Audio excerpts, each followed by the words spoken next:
wenn man sich anschaut, wie England ist da ein gutes Beispiel, wie sich da die Tudors, die Windsors, wie sich die Macht eben änderte, von die Familie, dann die Familie. Ja.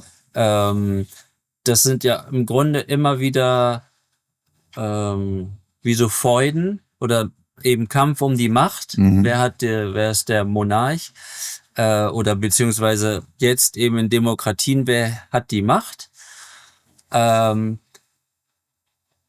Aber im Grunde sind das immer, ich auch in den Demokratien, ich sehe das immer jetzt nur noch als Kriegsparteien.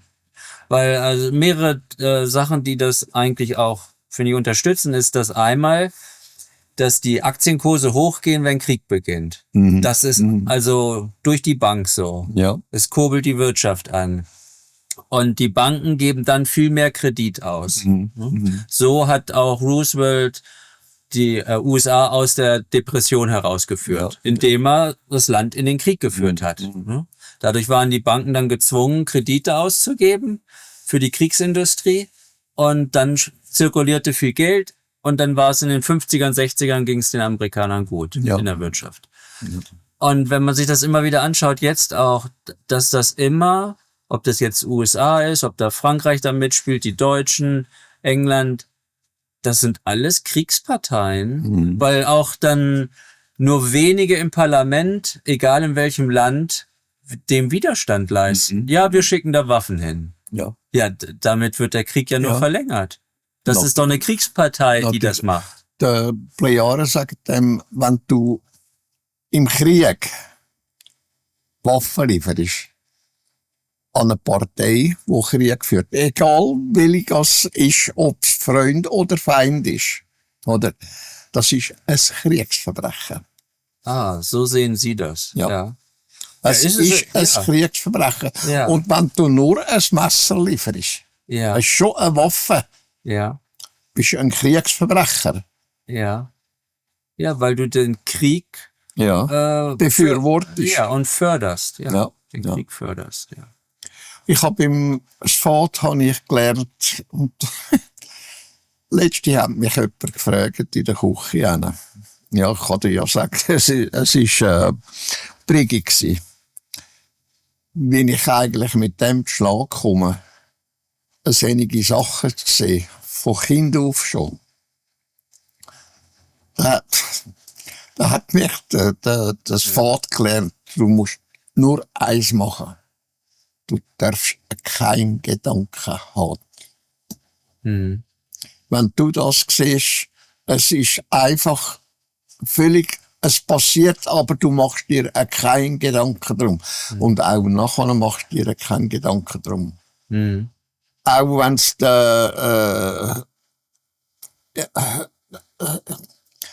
wie soll ich sagen, wenn es dich schüttelt,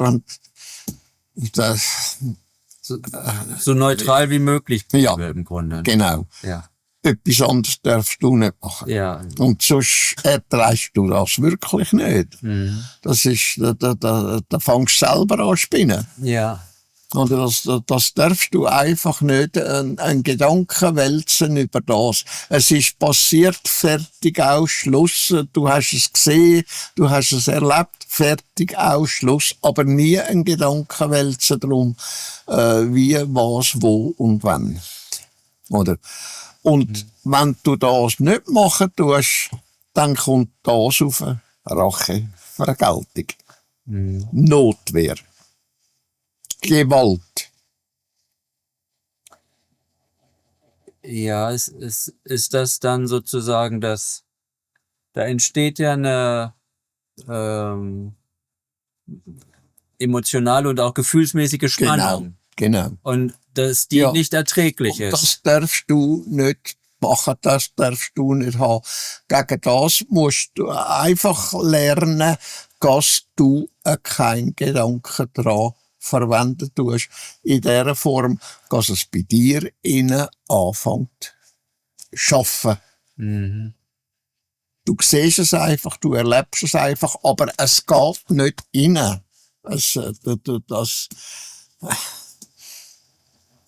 Ich habe lange gebraucht dafür, aber es geht wirklich. Und wenn du aber das andere machst, dann kommt sofort ein Gedanke auf, wo, wie soll ich sagen, wo anfängt zu drehen, wo gegen das ist, was passieren tut. Oder? Und wenn der Gedanke aufkommt, dann hast du schon verloren. Ja. Dann kommt, ja, wenn mir etwas passiert, dann wehre ich mich. Dann knall ich retour oder dann hau ich mit dem Messer rein oder sonst irgendetwas. Dann kommt der Notwehrakt. Oder? Und dann ist verkauft, bist wirklich verkauft. Kannst machen, was du willst, kannst nichts mehr dagegen machen. Und das bringst du nachher nicht mehr weg. Ja. Ja, das ist ein guter Rat. Ja, die Dinge dann, sonst wird es halt zum Trauma, ne? Genau. Ja, man kann das auch nicht verstehen. Nein. Weil das gar nicht zu verstehen ist. Das kannst du nicht verstehen. Ich habe schon x-mal Evi gesagt, ich kann das und dieses und jenes nicht verstehen. Und zwar aus dem Grund, weil man nicht kann, nicht darf darüber nachdenken. Dann, wenn du darüber nachdenkst, dann kommt sofort das Gegenwehr, kommt Rache, kommt Vergeltung und alles Mögliche kommt auf. Und das haut dir sofort, die Gedanken hauen dir sofort auf Gefühl und Gefühl schlagen sofort auf die Emotionen und die Emotionen laufen wieder auf Gedanken und dann läuft, dann hast du schon verloren. Ja. Ja, oder aber das kannst du den studierten Idioten, die sich Psychiater lernen und so weiter und so fort, kannst du das nicht erklären, die begreifen das nicht. Weißt du, da kommt Hass auf, da kommt, weiss ich, was alles Böse kommt dann auf und,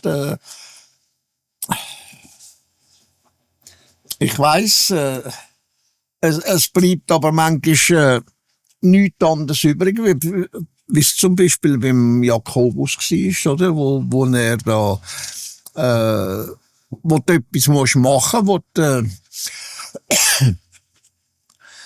da kannst du Sefi fragen,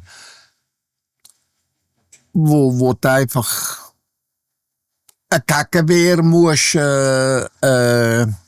wie soll ich sagen, ergreifen und etwas machen, was eigentlich nicht deine Art ist, wo du nicht willst, wo du dann eben anders reagieren musst, wo es nur noch wirkt auf diese Art und Weise, dass du dann Gewalt anwenden tust, auch wenn sie dann nur da Gewalt ist, oder wenn das oder einmal eine Faust auf die Nase haust. Das ist einmal passiert bei mir im Leben, dass ich einmal die Faust auf die Nase hauen. Das war der Harazim, der Vater vom Nathan. Oder? Der hat sich sehr weggenommen. Nachher hat er zum Doktor, aber ich weiss, vom Divan, er ist dort gehockt, wo der Tisch ist, dort, weisst. Und da habe ich einen Satz genommen. Ich weiss heute noch nicht, wie es gegangen ist.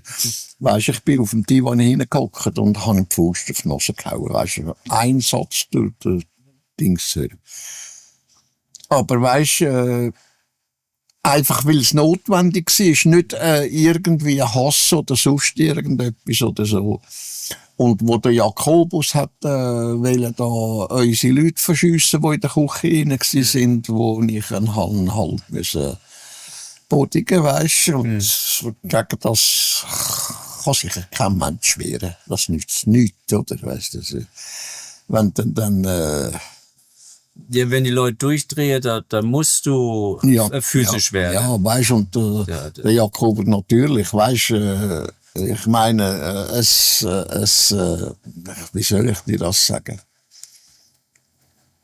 Es war nicht, dass ich ihn vermöbelt habe, verhauen habe oder so. Oder es ist einfach, das gewesen, oder, was Ja, ich das- angewendet habe, weißt du. Und Ja, das hat er bis er sozusagen diesen Gedanken dann aufgibt, ne? ja, ja.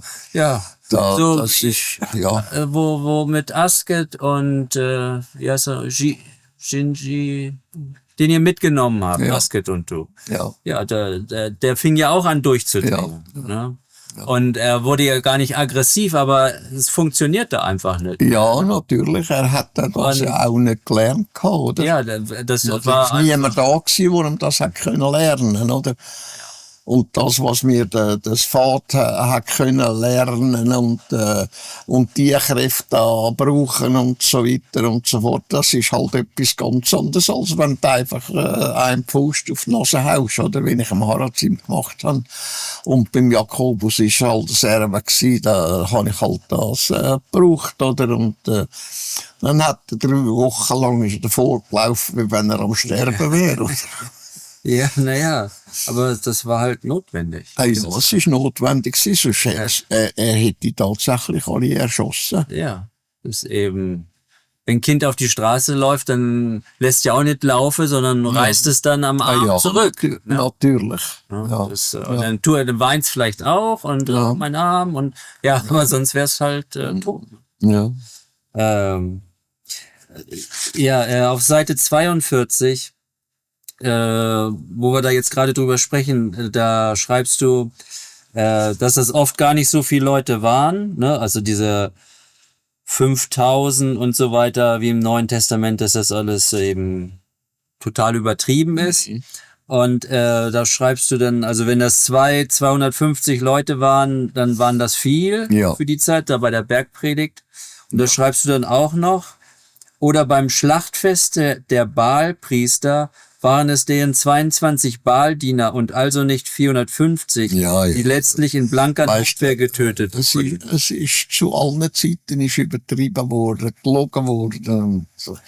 Weißt, das passiert heute noch genauso, wie es morgen weiter wird passieren, genauso wie es in der Vergangenheit passiert ist. Ja. Es wird alles übertrieben.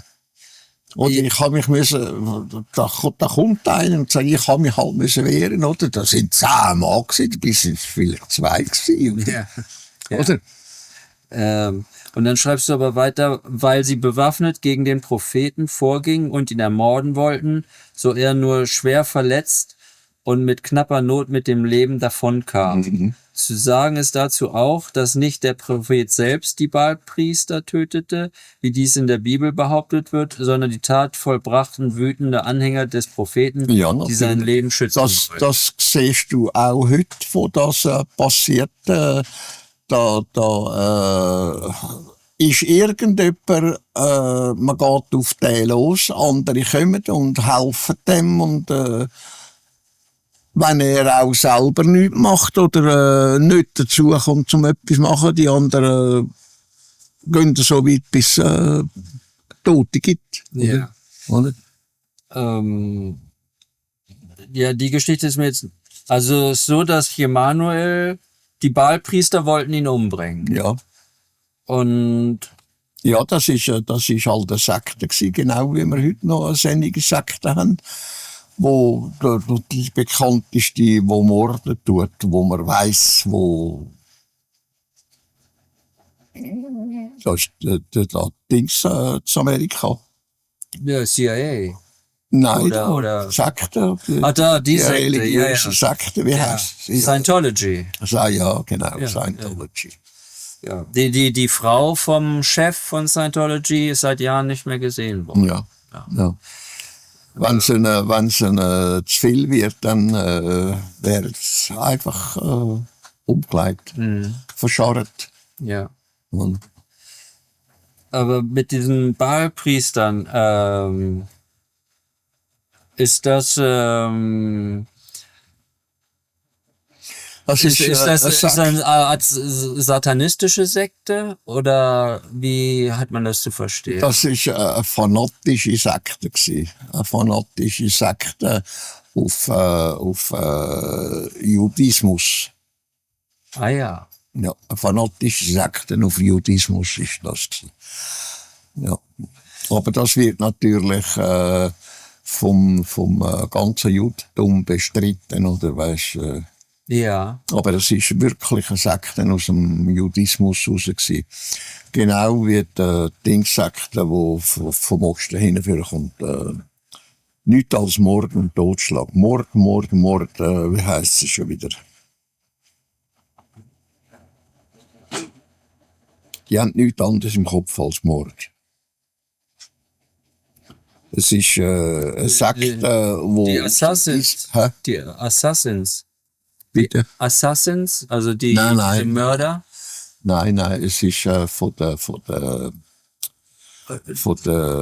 Dings, vom Islam und Christentum zusammen.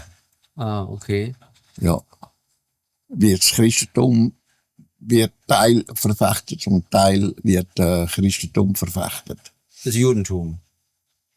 Der Islam meinst du? Teilweise der Islam. Islam. Ja, teilweise der Islam und teilweise das Christentum.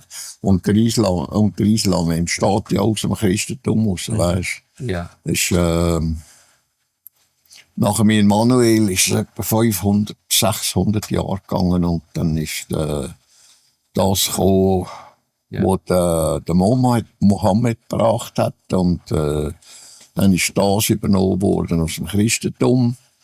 Oder? Und x-mal verdreht und verfälscht worden und weiss ich was alles.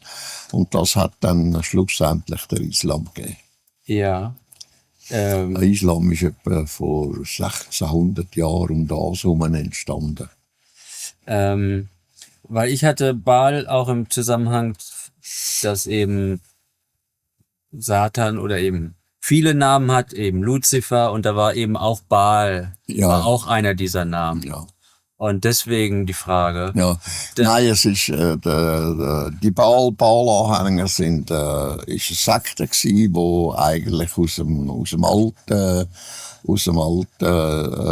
Judismus heraus entstanden ist. Okay. Aber das, weißt, das wird verfälscht und verdreht und so weiter und so fort, oder? Und, eben Traditionen werden auch übernommen. Juris, man will nichts wissen von dem. Ja, oder? Ja, natürlich. Oder? Ja. Genau wie beim Christentum, wo so viele Sekten hat, oder der Islam, wo etwa um die 75 Sekten herum hat. Ja, die haben nichts zu tun mit uns, und so heisst es. Aber grundsätzlich kommt es von dort. Aus dem Islam raus oder aus dem Christentum raus. Die Sekten, wo dann eben, wo da rundum um die Welt existieren. Ja. Aber das wird verleugnet. Das hat mit uns nichts zu tun. Dabei ist es wirklich aus diesen Religionen entstanden.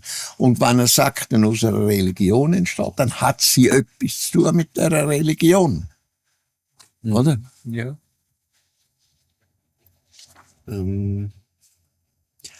Ja. Kleinigkeit hier noch, du schreibst dann noch, dass Emanuel hatte nur eine kleine Anhängerschar, eben seine engsten Getreuen, 12 Jünger und 17 Jüngerinnen. Ja, dass mehr Frauen als Männer war. Also ja, das ist in der Regel heute noch sehr weg. Es sind mehr Frauen, die Anhängerinnen sind von einem so einer, der irgendetwas so bringt, als dass es Männer sind. Ja. Ja, von denen hört man halt nichts natürlich im Christentum. Ja. Aber es ist leider so, es ist wirklich so. Weil ich denke, es ist wahrscheinlich ein sehr Weg, weil Männer dadurch weniger, ja, wie soll man sagen? Man kann nicht sagen intelligenter denken, sondern schwerfälliger sind, um etwas anzunehmen und wirklich darüber nachdenken, als dass die Frau ist. Die Frau ist so wie ich das erfahren habe in meinem Leben, die Frau ist viel offener da, um etwas zu überdenken und das daraus sehen, was wahr ist oder glaubensmäßig auch wie soll ich sagen, wo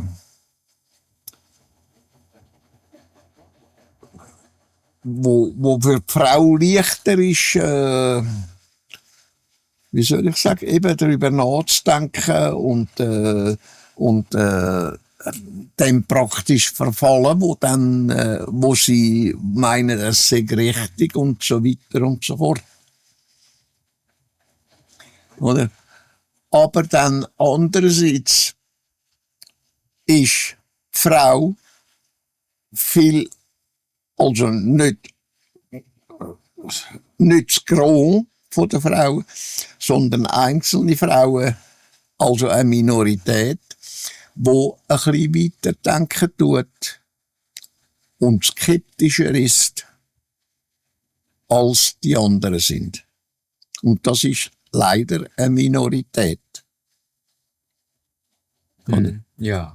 Wo sie dann gründlicher hinter die Sache gehen und nachforschen und schauen, was das wirklich ist und das miterleben, oder was dann tatsächlich ist. Währenddem, dass die anderen vom Gros eben sehr weg ist, dass sie eben schneller das Intus haben, wo man sagt, sie begreifen es nicht. Oder man sagt aber, sie begreifen es schneller als Männer. Oder? Wo sie schneller an etwas festhängen und das verfechten tun, was rein glaubensmäßig ist. Oder? Ja. Also eine Gläubigkeit. Wohingegen Männer überwiegend sind in dem, wo sie dann das, was wirklich ist, dem anhängen und das mehr verfechtet als diejenigen, die dann eben gläubig sind. Oder die Realisten, die die Sache so sind, wie sie tatsächlich ist, oder? Und das ist auch wieder, eine Gruppe, wo man muss sagen, das ist eine Minorität, oder? Trotzdem, wie bei den Frauen, eine Minorität, aber es sind dann mehr Männer als Frauen. Oder? Ja, in den Religionen wird ja eigentlich immer die Macht von den Männern ausgeübt. Ne? Richtig. Und dann, Das sind dann diejenigen, wo dann glauben. Das ist dann das Gros. Oder? Und diejenigen, die nicht glauben, das ist eine Minorität und das tut aber das überwiegen, was dann Frauen sind. Wo im gleichen Rahmen sind wie die Frauen, aber Männer dann überwiegen. ja. Oder? Wo dann eben die Frauen und die Männer die Realität wirklich sind, so wie es tatsächlich ist. Oder? Und da sind es dann weniger Frauen und mehr Männer. Aber Ja. es ist beidseitig eben eine Minorität. Ja, so wie es um die Macht geht. Die Frauen wurden ja sozusagen weggeixt im Ja, Christentum. Das sind Jahrtausende. Ja, was in Seit anderen Religionen- Jahrtausenden werden die Frauen weggeschuffelt. Ja.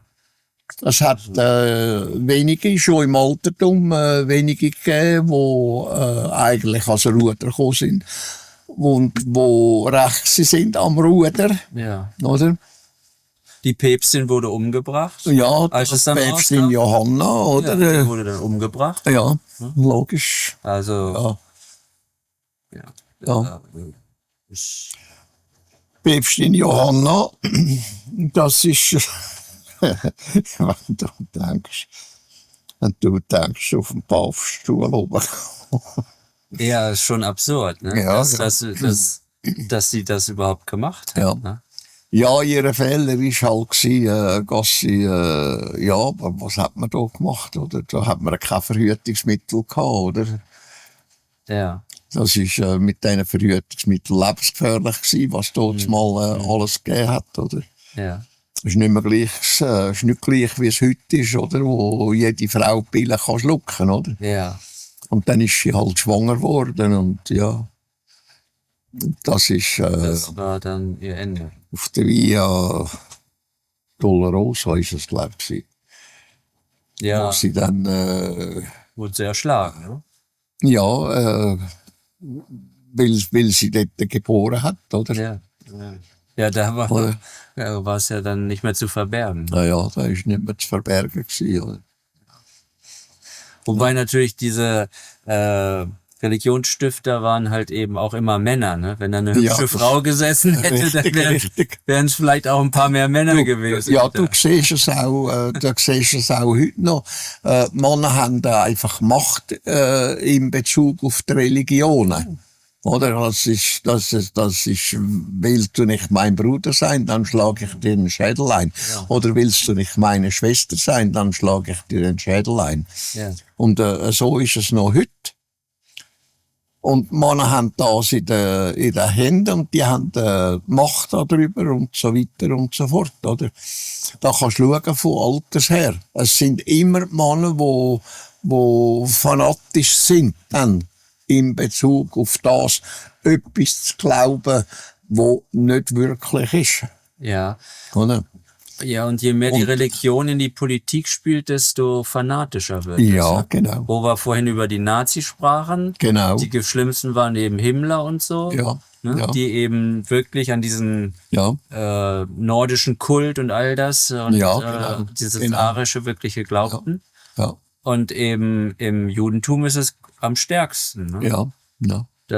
Also, und das hat sich erhalten bis heute und das wird noch lang wieder so weitergehen. ja. Ja. Denn auch die Zionisten, da weißt du immer nicht, ist das jetzt eine religiöse Gruppe oder ist es eine politische Gruppe? Das ist politisch und religiös. Ja, ist auch genau wie jede Religion. Du kannst was wirklich, wenn du darüber nachdenkst und die Sache wirklich anschaust, dann siehst du, jede Religion ist auch politisch. Ja.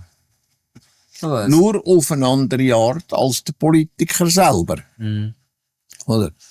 Aber jede Religion ist politisch. Ja. Ja. Ja. Vielen Dank.